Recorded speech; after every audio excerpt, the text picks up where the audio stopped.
tahap berikutnya setelah didapatkan endapan pati adalah proses penjemuran. Neraca massanya yaitu endapan pati yang dihasilkan dari tahap sebelumnya sebanyak 426,81 kg dilakukan proses penjemuran sehingga nanti dihasilkan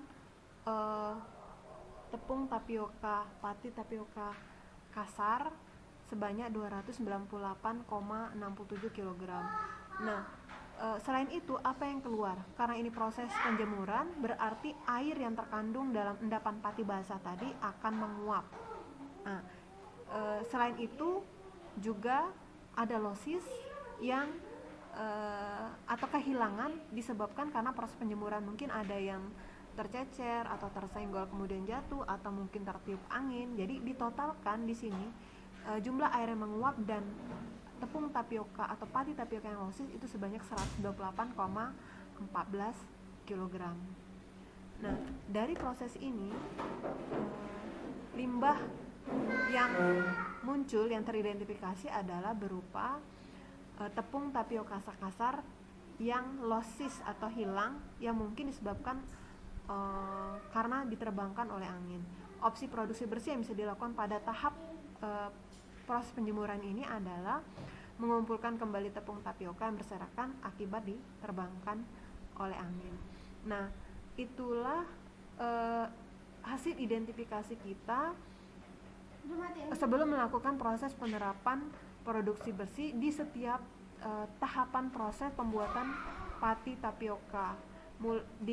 Yang terdiri dari kegiatan membuat mengidentifikasi prosesnya, dibuat neraca massanya, kemudian diidentifikasi jenis limbah yang ditimbulkan, dan opsi atau peluang atau alternatif produksi bersih yang bisa diterapkan. Setelah selesai kita identifikasi proses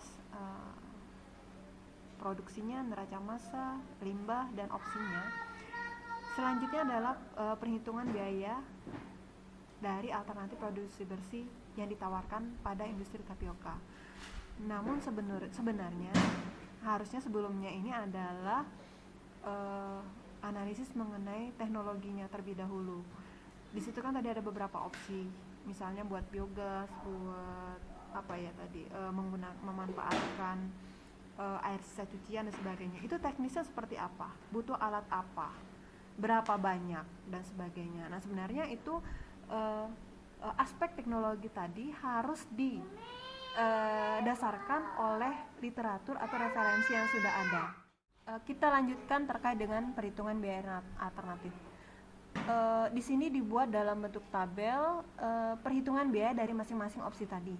Misalnya sini yang pertama adalah pencucian 2 tahap dan menggunakan kembali air sisa proses pengendapan pati untuk proses pencucian pertama. Nah, untuk merinci biaya, tentu saja kita harus terlebih dahulu merinci bahan-bahan apa saja yang dibutuhkan. Makanya tadi harusnya sebelum menganalisis biaya harus ada analisis atau petunjuk teknis dan teknologis untuk melaksanakan opsi tersebut. Nah, ini langsung saja ya sekalian saya jelaskan mengenai teknologinya. Untuk pencucian ini berarti kan kita mengalirkan air dari bak pengendapan menuju tempat pencucian. Nah, kira-kira apa saja yang dibutuhkan?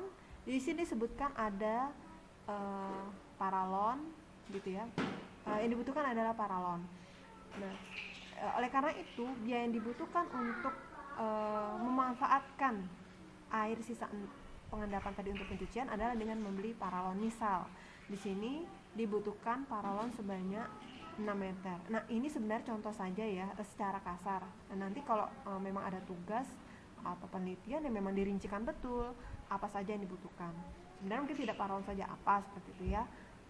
Kemudian diasumsikan harga per meternya adalah 10.000 per meter, sehingga biaya yang dikeluarkan itu adalah Rp60.000 per bulan. Nah, untuk beli parang kan cuma 1 kali sebagai investasi.